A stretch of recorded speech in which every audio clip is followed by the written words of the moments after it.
Bem-vindos ao nosso programa Debatendo Direito, onde a lei encontra a vida real. O tema do nosso programa hoje é Direito Previdenciário sem mistérios, o que você precisa saber para garantir os seus direitos. Muito bem, vamos desvendar aqui os segredos do direito previdenciário, mostrando o que você precisa saber para garantir os seus direitos. Fique conosco aqui e descubra como a informação pode ser a sua maior aliada.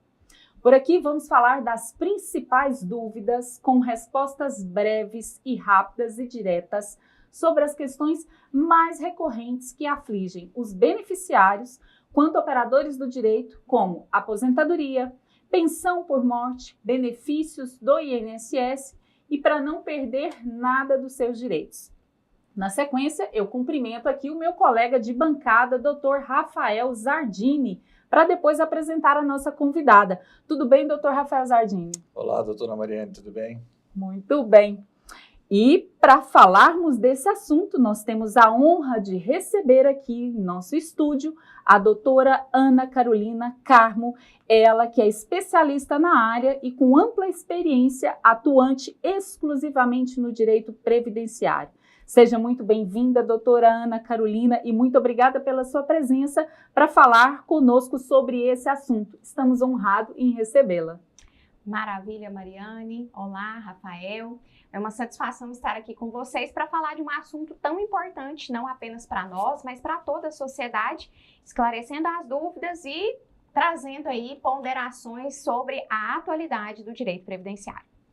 E antes de começarmos, com as perguntas, gostaria de ler o resumo do currículo da doutora Ana Carolina Carmo. Muito bem, vamos lá, Rafael. Vamos lá. Advogada, pós-graduada em Direito e Processo Previdenciário, com especialização pré- e pós-reforma, quase 10 anos de experiência atuando total e exclusivamente na área previdenciária, com ênfase em benefícios por incapacidade, diversos cursos de especialização, dentre eles em planejamento previdenciário, aposentadoria do PCD e auxílio acidente, sócia fundadora do escritório Carmo e Batista Advogados. Muito bem, mas a gente ainda não vai partir para as perguntas. Antes disso, eu gostaria de cumprimentar você que nos acompanha aqui pelo YouTube, nos acompanha também pelo Instagram e pelo canal fechado da NET. Muito obrigada pela sua companhia e a sua audiência no programa Debatendo Direito da TV Metrópole. Vamos fazer aqui uma breve introdução e abertura para iniciarmos. Você sabia que milhares de brasileiros deixam de receber benefícios do INSS por falta de informação? Você trabalha, contribui com o INSS mês após mês, mas será que sabe exatamente a quais benefícios você tem direito? Será que conhece os caminhos para garantir uma aposentadoria justa ou recuperar um benefício negado? E afinal, o que mudou com a reforma da Previdência? No Debatendo Direito de hoje, vamos tirar todas essas dúvidas e descomplicar o que parece complicado, porque entender o seu direito é o primeiro passo para exercê-lo. A partir de agora, você vai descobrir que o direito previdenciário pode e deve ser acessível, humano e justo. Fique com a gente porque o que você não sabe pode estar custando os seus direitos. Se você tem dúvidas sobre aposentadoria, pensão por morte ou qualquer outro benefício do INSS, este programa é para você. E vamos lá agora às perguntas, doutora Ana Carolina. A gente tem muitas perguntas, até porque o direito previdenciário é um direito muito amplo e, querendo ou não, por mais informações que tenhamos ou passamos, ainda assim existem muitas pessoas que acabam não usufruindo dos seus direitos porque não sabem.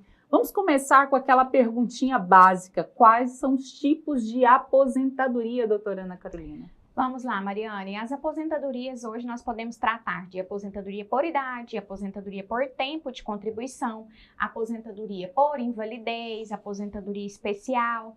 Dentro lá da aposentadoria por idade tem a aposentadoria urbana, também para os trabalhadores rurais. Então, basicamente, são estas as aposentadorias.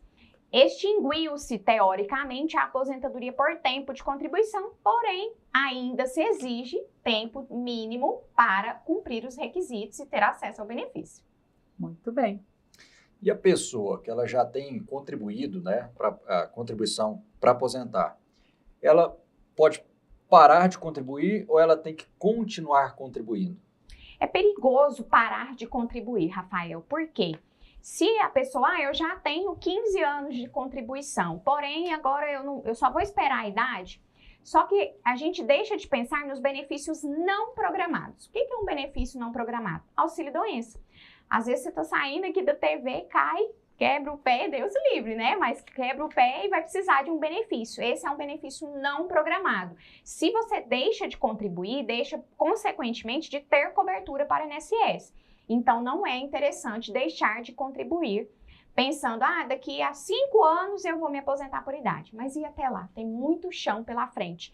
E também o que ninguém gosta de falar, pensão por morte. Tem cônjuge, né? É casado, tem filhos menores de 21 anos, se deixa de contribuir para o INSS, consequentemente não tem cobertura para deixar pensão por morte. Perfeitamente. Olha só, a doutora Ana Carolina falou aqui sobre a questão da contribuição parar ou não e que é perigoso você parar de contribuir. Mas uma pergunta que não quer calar. A questão da contribuição mensal ela é muito importante. E tenho certeza que muita gente tem dúvida em relação a devo contribuir mensalmente ou então eu posso ficar 1 ano, 11 meses sem contribuir. Quando chegar no 12º mês, eu vou contribuir tudo. Vale ou não vale, doutora? Olha, a doutora Mariane está fazendo uma ponderação muito boa, porém muito perigosa. Por quê? Existe sim a possibilidade de se fazer contribuições que a gente chama de intercaladas. Porém, é preciso realizar-se da maneira correta, no código correto, data correta, para que você não perca o direito. E ainda falando sobre esse tema, o que não pode fazer? Eu fiquei 1 ano sem pagar, agora eu vou pagar tudo de uma vez. Emite lá a guia. Fui no INSS, o servidor emitiu gentilmente as guias do ano todo. Posso pagar? Não pode. O INSS vai receber? Vai receber. Só que não tem validade para o INSS, porque a contribuição, ela deve ser feita mensalmente, sem atraso. Também não pode adiantar. Eu vou emitir as guias e pagar 2025 todo. Posso? Também não pode, pessoal. Tem que ser regularmente. Porque a contribuição, né, doutora Ana Carolina, ela conta mensalmente. Ele precisa entender que mensalmente você está assegurado. É isso, né? Porque senão você fica esse tempo todo, ele entende que você não está contribuindo e te tira da condição de segurado. Se acontecer alguma coisa e você vai lá e contribui tudo de uma vez, dificilmente ele vai conseguir ter esse controle para poder te conceder o benefício. É mais ou menos por aí, né, doutora? Exatamente, até porque é como se você estivesse, de fato, trabalhando. Você trabalha em uma empresa, ela não vai te pagar o ano todo de salário e também não vai fazer a contribuição do INSS do ano todo ou para trás, pelo menos não deveria, né, a parte trabalhista aí. Faz-se a contribuição para o INSS mês a mês. Então, você trabalha em um mês, paga o INSS referente àquele mês no mês seguinte. Tanto é importante destacar aqui, a guia do INSS ela vence todo dia 15. Então, você paga em um mês referente ao mês anterior. Não pode pagar atrasado, porque senão não vai ter validade. Muito bem. Doutora Ana Carolina, existe algum benefício para quem sofreu um acidente e ficou com sequelas? Existe sim um benefício se essa pessoa era empregada ou se à época ela estava desempregada, mas lá naquela condição ali de até 12 meses, às vezes a gente consegue estender até 24 meses. Na data do acidente, estava desempregada há menos de 12 meses ou no máximo ali 24 meses, ficou com uma sequela, aí eu posso citar aqui, Rafael, um acidente de qualquer natureza, acidente de trânsito, não necessariamente um acidente de trabalho. Muitas pessoas têm em mente que seria apenas para acidente de trabalho, acidente não doméstico, é. Inclusive. Acidentes domésticos, inclusive em casos se acontecem acidentes sérios, né, acidentes graves. Sofreu um acidente, era empregado ou estava desempregado há pouco tempo, ficou com sequela, existe sim o auxílio acidente. É um benefício assistencial, um benefício indenizatório pago até a pessoa se aposentar ou até o óbito. E é muito bom, porque não impede de trabalhar, pode assinar carteira de novo, pode receber seguro-desemprego, pode assinar carteira em outra atividade, pode abrir empresa, então é um benefício muito bacana de maneira indenizatória. Eu gostaria de estender um pouquinho sobre essa mesma pergunta, sobre o auxílio acidente. Se, por exemplo, você sofre esse acidente e tem uma redução na sua capacidade de trabalho, além desse auxílio acidente, você ainda pode ter outro benefício, vamos dizer assim, que é o auxílio acidente, ele tem um prazo para ser concedido até que você restabeleça. Mas pode haver esse benefício, vamos falar de forma permanente, se a sua redução da capacidade de trabalho for comprometida de forma permanente? Na verdade, é assim, o benefício concedido de maneira temporária é o auxílio doença. Aí ele pode ser de natureza acidentária, né, em decorrência de um acidente de trabalho, ou de natureza previdenciária, que é um acidente de qualquer natureza, doméstico, jogando bola, acidente de trânsito. Esse sim tem, de fato, uma duração prevista, 180 dias, 30 dias, um ano, né, de acordo com a perícia médica. Já o auxílio acidente, muita gente confunde por conta do nome mesmo. Ele é concedido, teoricamente, de maneira permanente, até que a pessoa se aposente ou até que ela venha a óbito. E o interessante com relação ao auxílio acidente é que ele vai servir também para aumentar a sua média lá das contribuições para o INSS. Então, vamos dar um exemplo.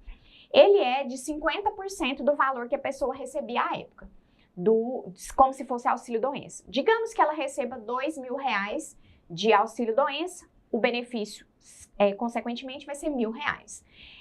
E ela trabalha e ganha um salário mínimo de carteira assinada, ou contribui para o INSS com carteira, pagando um salário mínimo. É como se essa contribuição fosse de R$2.500 todos os meses. Então, isso aumenta a sua média. Daí, mais um motivo da pessoa ter acesso a esse benefício, porque vai melhorar o seu salário lá na frente, o salário da aposentadoria.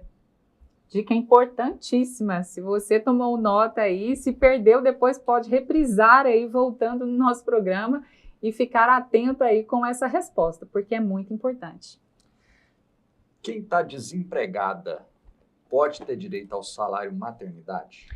Rafael, essa é a bola da vez. Nós tivemos aí uma decisão recente do STF que igualou os direitos das desempregadas, das contribuintes individuais, aquela que paga o carnê, o MEI.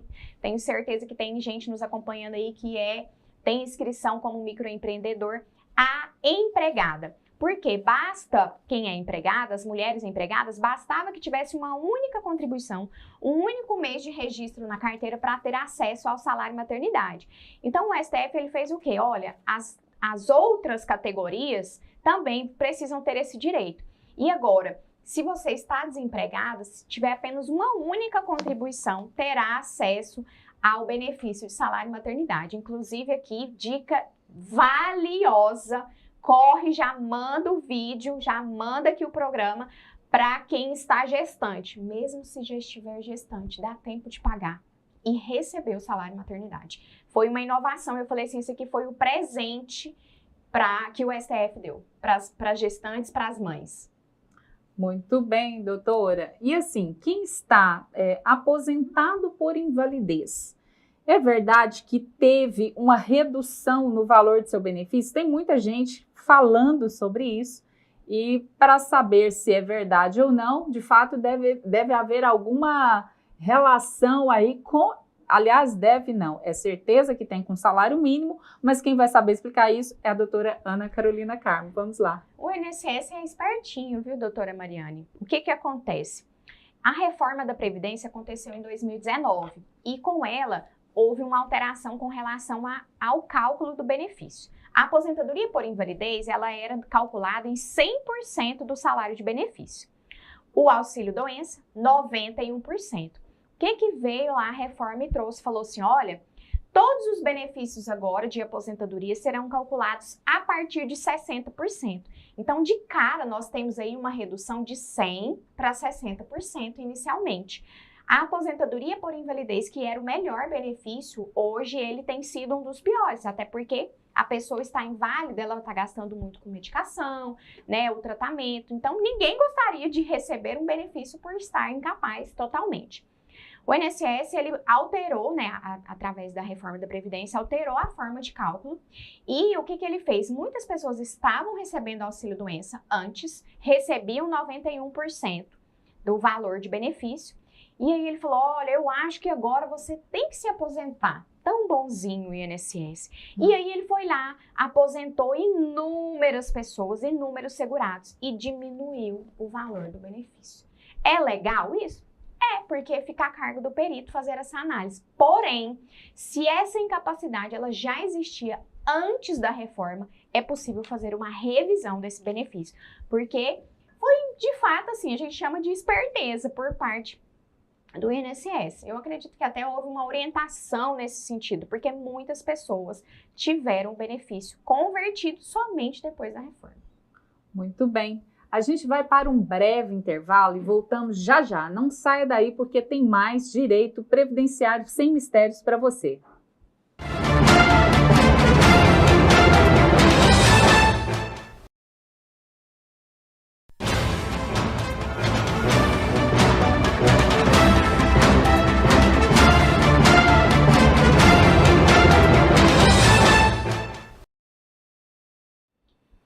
De volta para o segundo bloco do nosso programa Debatendo Direito, hoje recebendo a doutora Ana Carolina Carmo, falando sobre direito previdenciário sem mistérios, o que você precisa saber para garantir os seus direitos. Doutora Ana Carolina, no bloco passado, você falou a respeito do salário maternidade para quem é microempreendedora, né? E para quem é microempreendedor e contribui regularmente ali, paga a guia, né, DAS, ele tem algum outro direito relativo ao INSS? Bom, além do salário maternidade, isso é pago regularmente se você estiver atualizado com a guia que é a guia lá os impostos junto à parte tributária. Precisa pagar? Precisa pagar. Mesmo que você, tem muita gente inclusive pensa que se pagar um ano seguido ou um ano atrasado, não tem influência no INSS, mas tem sim, tá? A guia DAS, ela também precisa ser paga de maneira regular. Quem paga o MEI tem outros direitos, além do direito a salário e maternidade? Tem sim.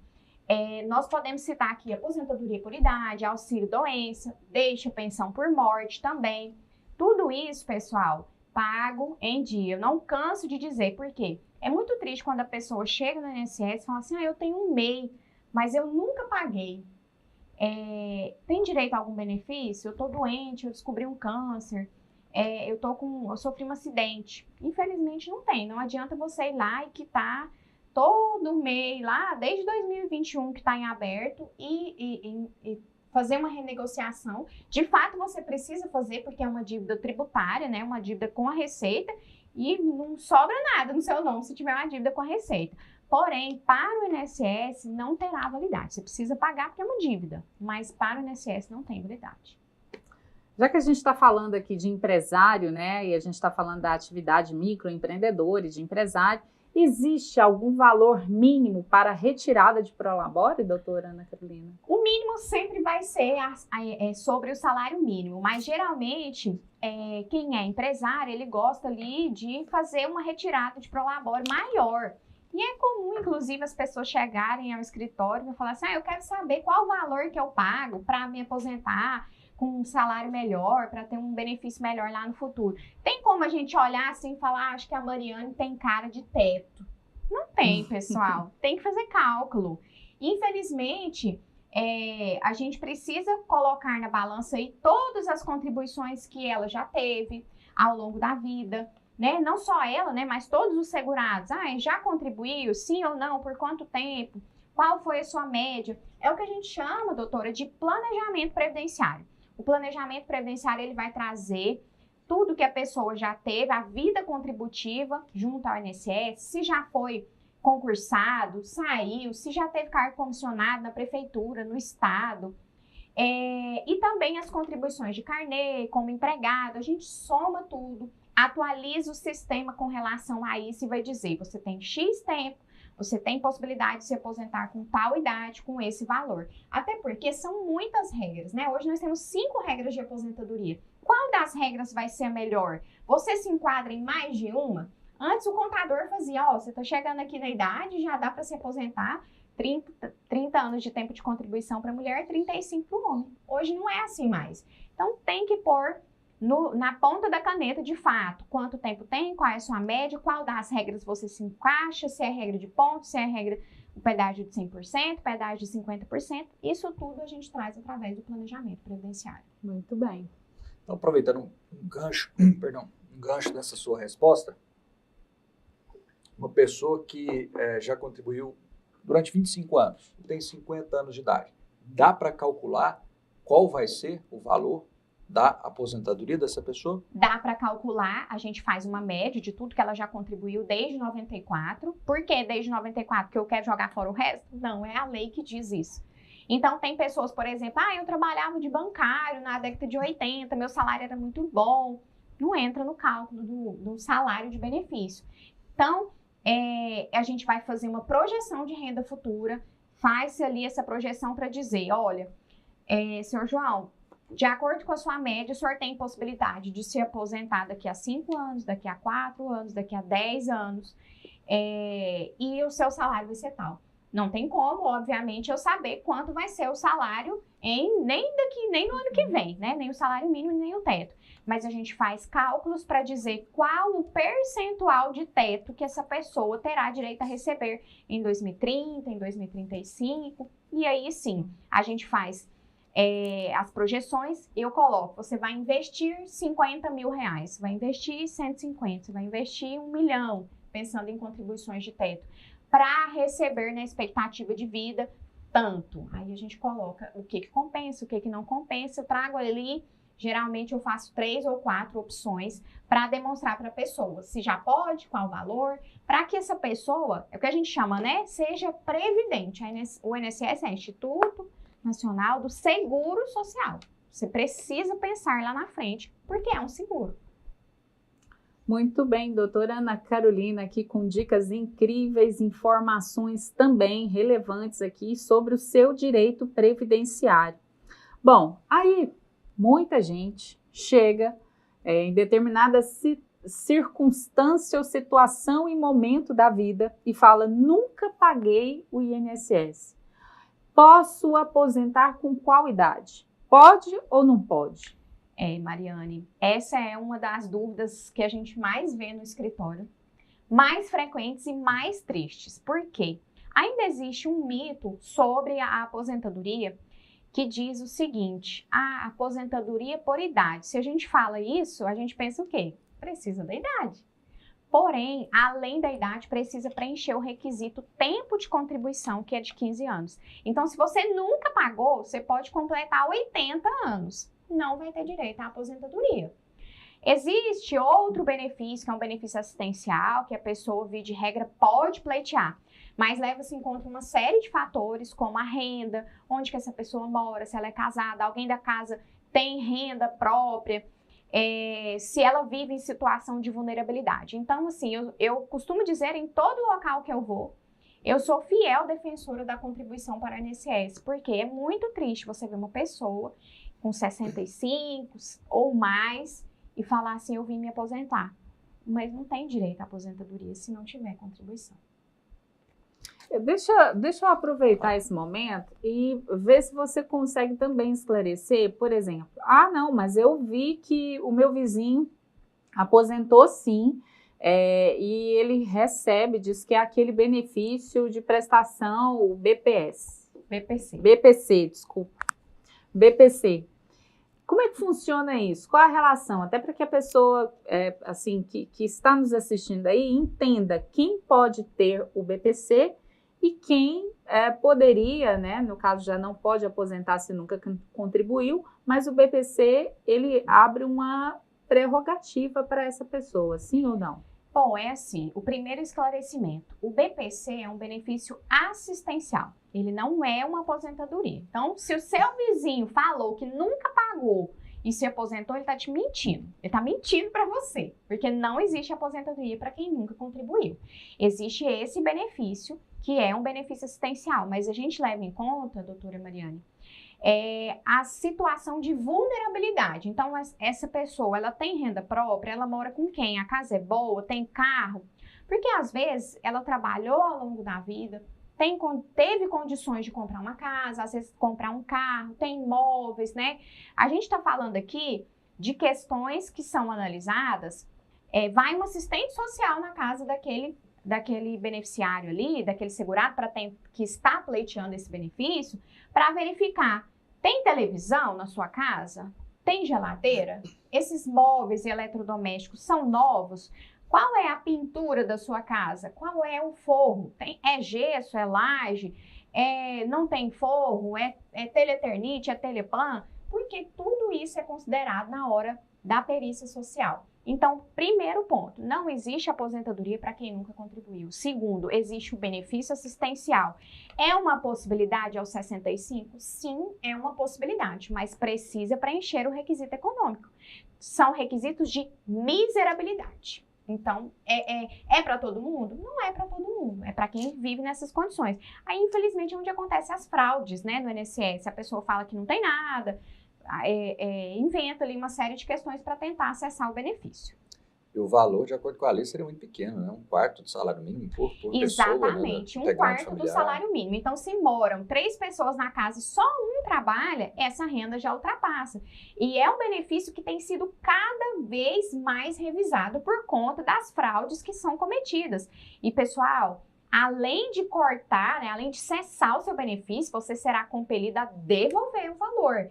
Então, tem gente que com uma dívida enorme com o INSS por ter recebido o benefício de maneira indevida. Eu não sabia, gente, não tem como. São requisitos. Alguém te explicou a respeito disso, né? E tem que devolver o valor depois. Aproveitando aquela dica de ouro que você deu a respeito do salário maternidade, e qual o prazo para requerer salário maternidade? Olha, vamos lá. Então, o prazo para requerer o salário maternidade é de até 5 anos. Então, vamos dar um exemplo.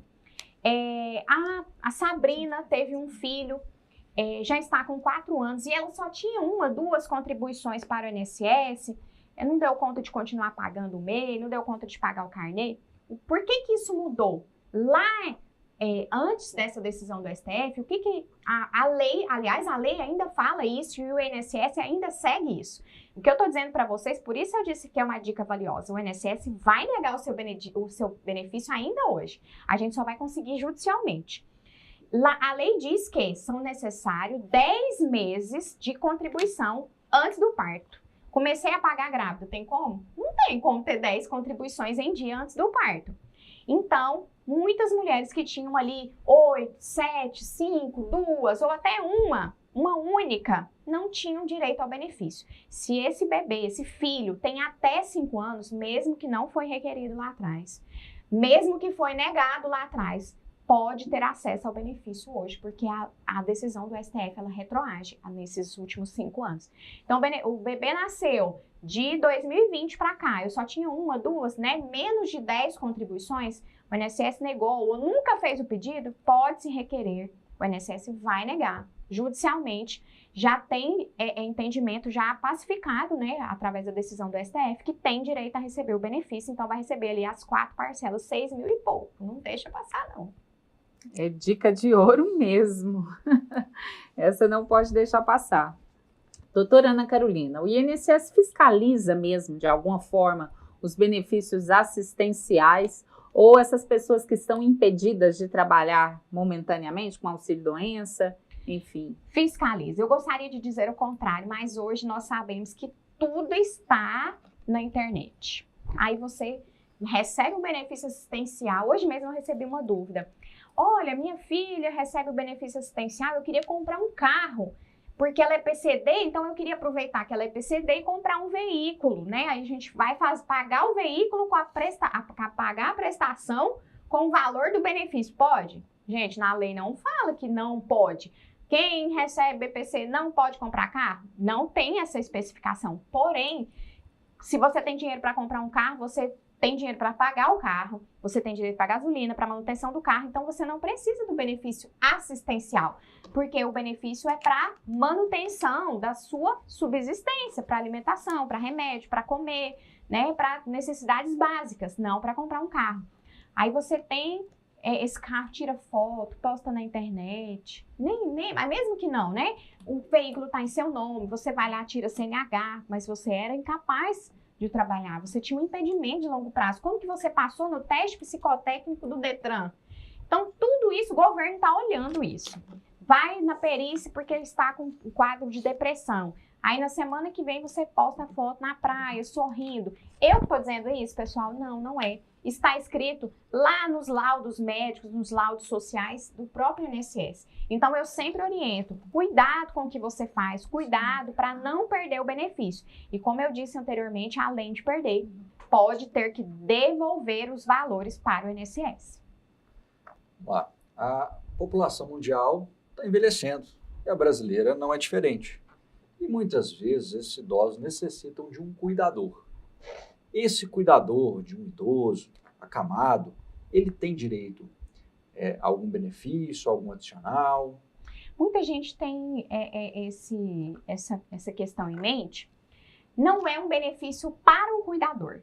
É um adicional, chamado adicional de 25%, adicional de grande invalidez, pago para naquele benefício do aposentado, porém aposentado por invalidez. Se a pessoa tinha uma aposentadoria por idade, lá na frente ficou acamado e começou a necessitar de uma ajuda de terceiro, não tem direito. É só para quem é aposentado por invalidez e não necessariamente por conta do motivo que ensejou a aposentadoria, mas a partir de determinado momento precisou da ajuda de terceiros para remédio, para alimentação, para se vestir, locomover, ele pode pleitear sim o adicional de 25% junto ao INSS para, enfim, conseguir esse adicional, que inclusive pode ser superior ao valor do teto. Se a pessoa recebe ali perto do teto 25% a mais, ele pode ultrapassar, inclusive, o teto do INSS. Isso foge um pouco à razoabilidade, né? E alguns princípios de direito, porque ele aposentou por invalidez, ele tem direito. O outro que não se aposentou por invalidez, mas necessita, né? Aí não tem o mesmo direito. Inclusive, já houve discussão lá no STF a respeito disso. Eu particularmente não concordo. Eu penso que poderia ser, sim, para todos os outros benefícios, para todas as outras aposentadorias. Por quê? Ninguém espera ficar dependente de terceiro. Então, mesmo aí, nós temos inúmeras pessoas que têm essa condição, porém não são aposentadas por invalidez. Às vezes, inclusive, a gente analisa lá no escritório se seria, a depender da doença que a pessoa tem, se seria interessante a gente insistir mais na aposentadoria por invalidez. Muito bem. Nós vamos para um breve intervalo e voltamos já já.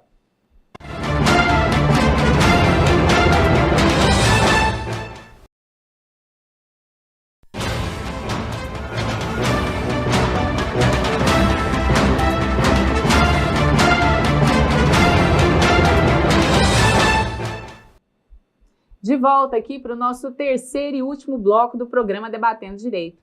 E hoje nós estamos falando do direito previdenciário sem mistérios.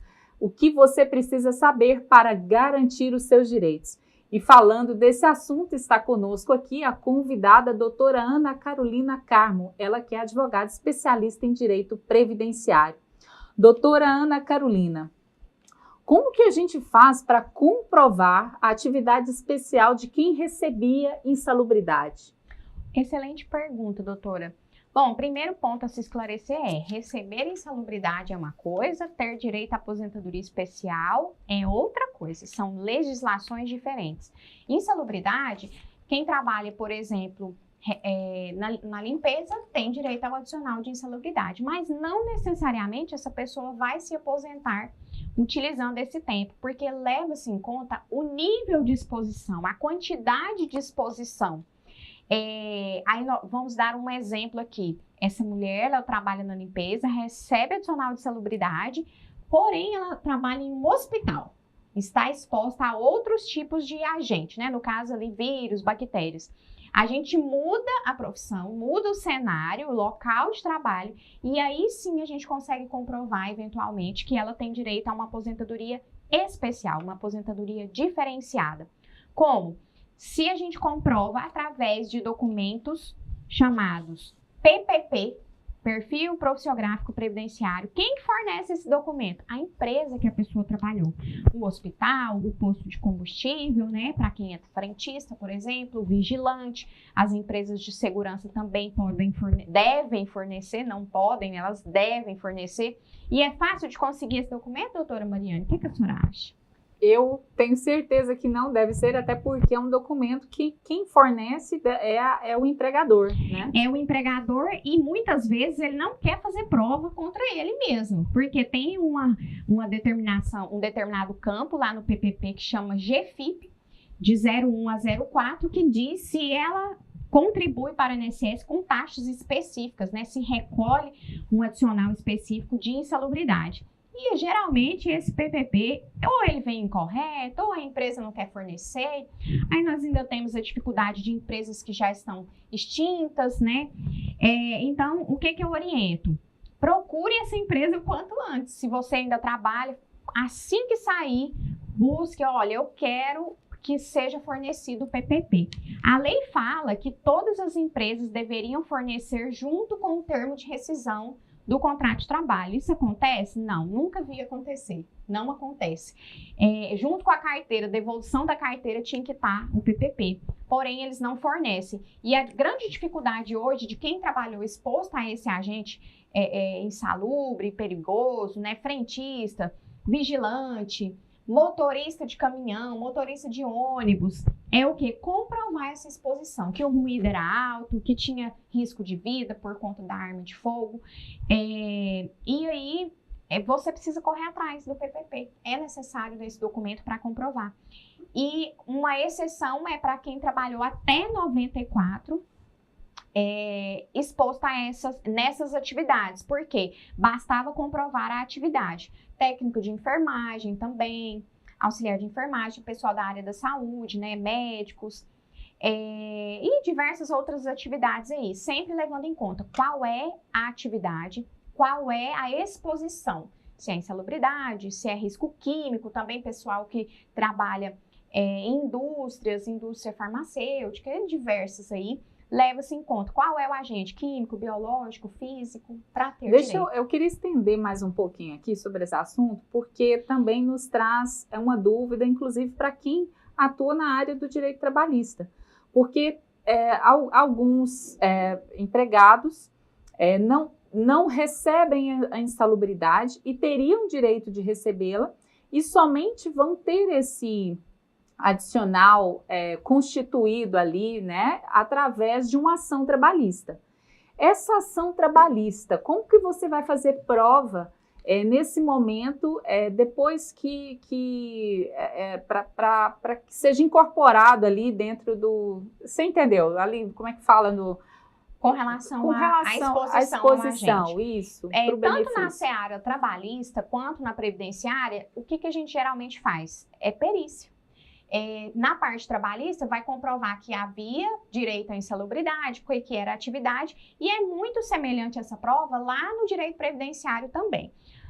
Vou citar um exemplo aqui, recente, de um maqueiro que trabalhava em um hospital muito grande aqui em Goiânia, e aí, no PPP, falava que essa exposição não era habitual. Ora, como não? Você escolhe quem é que você vai transportar ali na cadeira de roda, na maca, não tem como saber quando chega o paciente na emergência, o que ele tem. E a gente vivenciou muito isso na pandemia, não dava para saber olhando para a pessoa, eu acho que você tem algum vírus aqui que pode me contaminar, eu acho que você tem tuberculose, eu acho que você tem alguma questão aqui que pode ser transmissível, não dá para saber.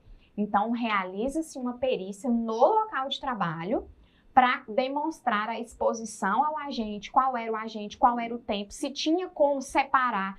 Eu trabalhava, mas eu era exposto só de vez em quando, tinha como eu separar? Uma única exposição a um material contaminado pode contaminar a pessoa que está exposta, né? Uma agulha contaminada, Não precisa ser o dia todo sendo contaminado. Parece muito óbvio, mas é isso que a gente precisa demonstrar no processo. E tanto na seara trabalhista quanto na previdenciária, é a perícia médica a melhor prova. Porque às vezes o PPP vai falar que não tinha exposição. E aí você leva esse documento, essa sentença trabalhista até o INSS para poder fazer prova? Essa a minha pergunta crucial. A gente leva e o INSS não vai aceitar. Não vai aceitar. Nem reconhecimento de tempo trabalhista. Tem que judicializar. O INSS não reconhece a sentença trabalhista, via de regra, por inúmeros motivos, mas via de regra porque geralmente não faz instrução do processo. Geralmente faz um acordo, de fato você trabalhou aqui, vamos assinar aqui, paga tanto e tal. O processo trabalhista para reconhecimento de vínculo, reconhecimento de atividade insalubre, né, etc., precisa instruir o processo. O acordo na justiça para o previdenciário e nada é a mesma coisa. Então, vai ser necessário comprovar, de fato, o tempo trabalhado, a exposição, e com relação a isso aí, o INSS não vai aceitar. Perfeitamente. Doutora Ana Carolina, com relação ao trabalhador da zona rural, como é que funciona a aposentadoria desse trabalhador? Esse aí é outra parcela que é enormemente injustiçado no Brasil. Ele tem muita dificuldade também de comprovar, não apenas o tempo de serviço, mas comprovar de fato que tem direito à aposentadoria. Quais são os requisitos? Para o homem, a idade é reduzida, para a mulher também, né? Para a mulher 55 anos de idade, para o homem 60. Por conta de ser um trabalho penoso, né? Ali no sol, na chuva, de domingo a domingo, porque não escolhe ali o dia que tem que tirar leite, o dia que tem que cuidar daquele gado. Então, tem a redução etária. Porém, o que é difícil na parte rural? Comprovar a atividade. Porque ninguém explicou para o trabalhador rural que ele tinha que fazer prova documental da sua atividade, né? Antes se aceitava, por exemplo, a declaração de sindicato. Declaração do sindicato hoje não serve para nada mais. Então, eu espero que nenhum sindicato nos acompanhe aqui, mas essa é a realidade. Não serve, porque hoje o governo ele se utiliza de outras bases para fazer prova. Aí nós vamos citar aqui Cadastro da Agricultura Familiar, tem a antiga DAP, que é a Declaração de Aptidão ao Pronaf, Cadastro Único. Então o governo ele vai se utilizar da própria base de dados do governo para fazer prova de que essa pessoa era trabalhador rural. Porém, isso é de agora. E quem trabalhou lá na década de 90, na década de 70, 80, que não tem uma certidão de casamento, não tem uma certidão de nascimento mais, não tem nada. Essa pessoa é que enfrenta dificuldade, essa pessoa que está no momento de se aposentar hoje. Mas o que a gente orienta? De agora para frente, começa a fazer prova, guarda a nota fiscal de produtos, de insumos que você adquiriu, vai guardar também. Sempre que você for, as pessoas também tinham vergonha de dizer que eram trabalhadores rurais. Vai no hospital, qual é a sua profissão? Eu sou pedreira, eu sou marceneiro. Trabalhador rural. A mulher também, ela falava que era do lar, mas ela, em casa, ali na zona rural, fazia todas as atividades juntamente com o marido, né? Então, falar verbalmente, de fato, sou trabalhador rural, sou agricultor, sou produtor rural, para que isso sirva de prova lá na frente, na hora da aposentadoria. Muito bem. Doutora Ana Carolina, e como que a gente faz, quer dizer, tem diferença, tem como a gente fazer essa diferença entre aposentadoria por invalidez e a aposentadoria do PCD? Tem diferença e é necessário fazer essa diferença sim. A aposentadoria por invalidez é uma pessoa que está total e permanentemente incapaz. O que isso significa? Inclusive, ela mudou de nome agora. Depois da reforma, é a aposentadoria por incapacidade permanente. É uma pessoa que não consegue mais trabalhar em nenhuma atividade, não apenas na atividade que ela exercia.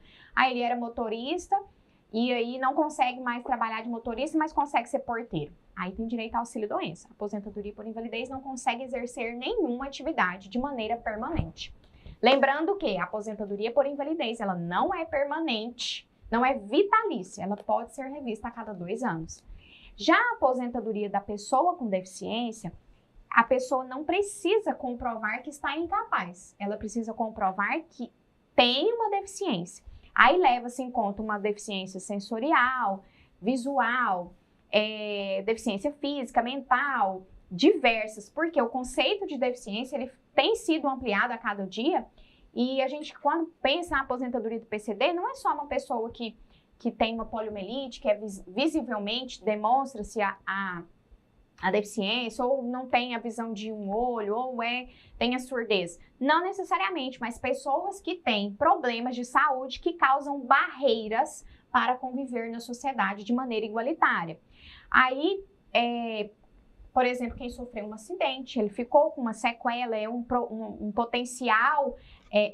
potencial pessoa a se aposentar na categoria de PCD. E o que é de diferente? A regra não mudou com a reforma. Então, uma aposentadoria é o que a gente chama de nova aposentadoria especial. Essas regras não mudaram com a reforma. O valor, ele continua sendo de 100% ali, né? Existe a possibilidade de se aposentar com 100%, não aqueles 60% lá da aposentadoria por invalidez. E a idade também da mulher tem uma redução de 7 anos. A mulher se aposenta com 55, se ela tiver 15 anos na condição de PCD, e o homem se aposenta com 60, então são 5 anos de redução.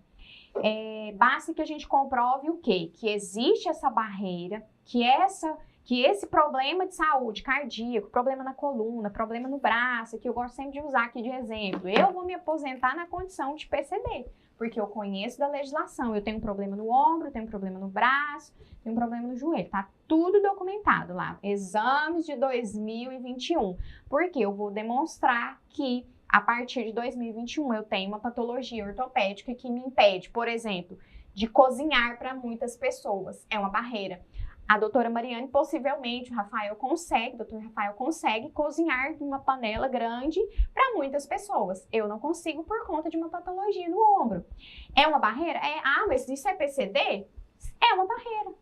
Por isso que leva-se em conta de maneira globalizada. Qual o impedimento? Se você doutor Rafael tem um problema no joelho, ele consegue jogar bola?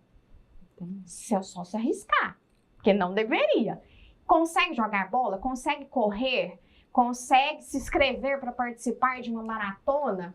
Não consegue. É uma barreira? É porque as pessoas olham o conceito de deficiência muito restrito. E é diferente, porque hoje o conceito de deficiência ele é muito amplo. Então, muitas pessoas também têm direito, em vez de trabalhar a questão da incapacidade, é melhor trabalhar o viés da deficiência de modo global, de maneira ampla, demonstra o impedimento, demonstra essas barreiras que a pessoa tem para conseguir um benefício muito mais vantajoso financeiramente. Muito bem. Vou colocar uma situação hipotética aqui que quase não acontece, né?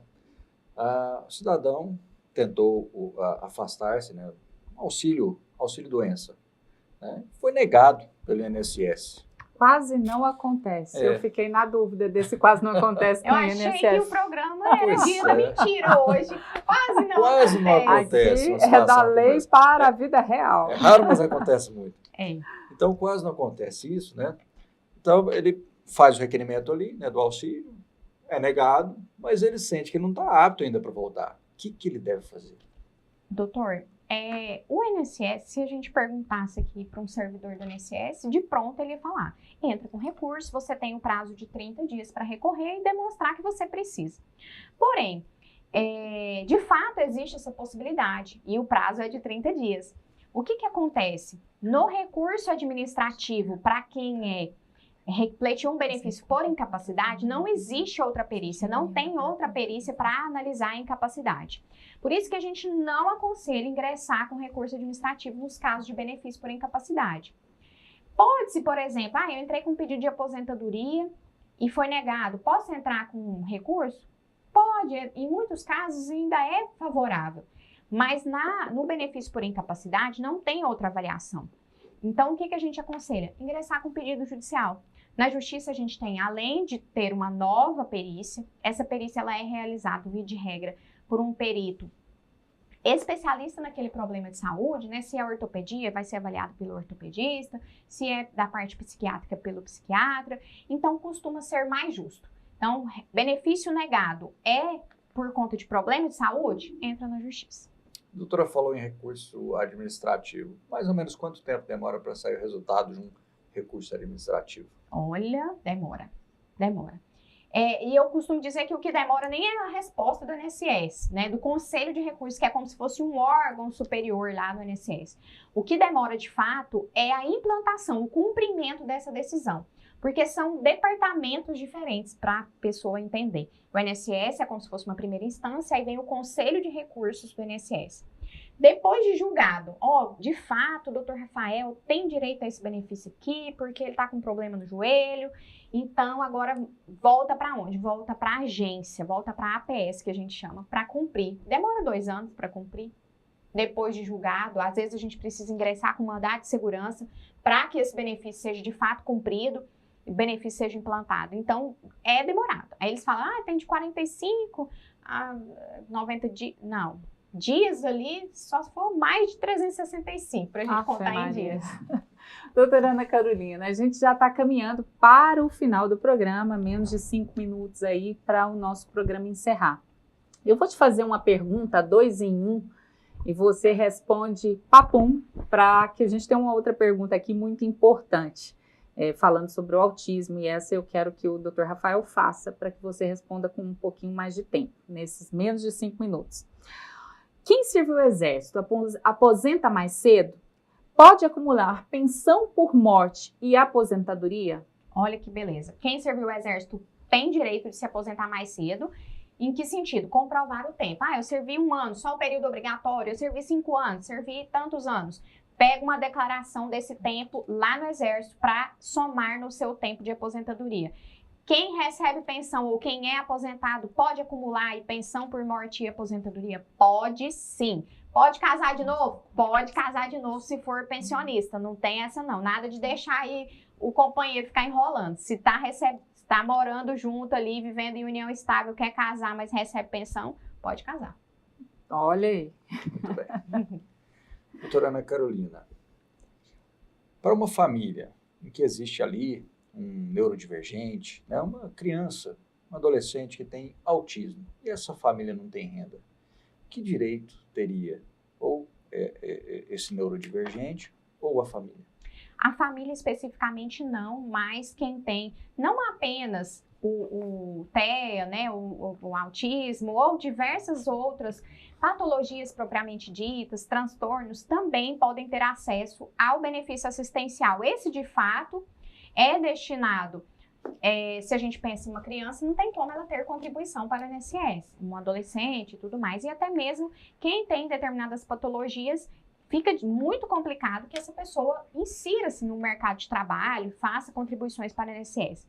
Mas como você mesmo ponderou, é necessário comprovar a necessidade da família. Se existe alguém do grupo familiar que tem renda e que tem condições financeiras boas, não tem direito ao benefício.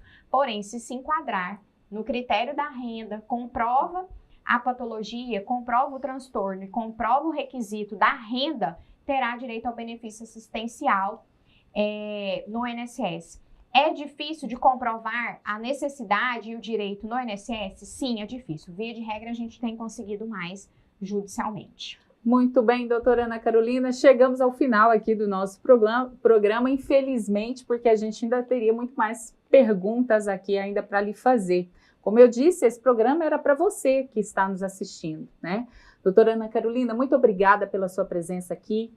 Nós agradecemos imensamente todas essas informações valiosíssimas que você nos trouxe aqui, tá?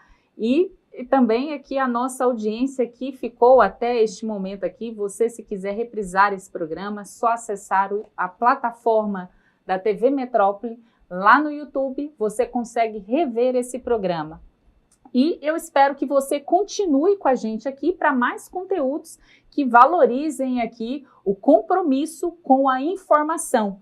E o meu recado final aqui hoje com esse programa, muito obrigada também, Dr. Rafael, é que a informação é poder, conhecimento é poder. Conhecer os seus direitos já é o primeiro passo para você garantir uma aposentadoria tranquila e segura. Então, continue conosco aqui no programa Debatendo Direito e até o próximo programa. Muito obrigada.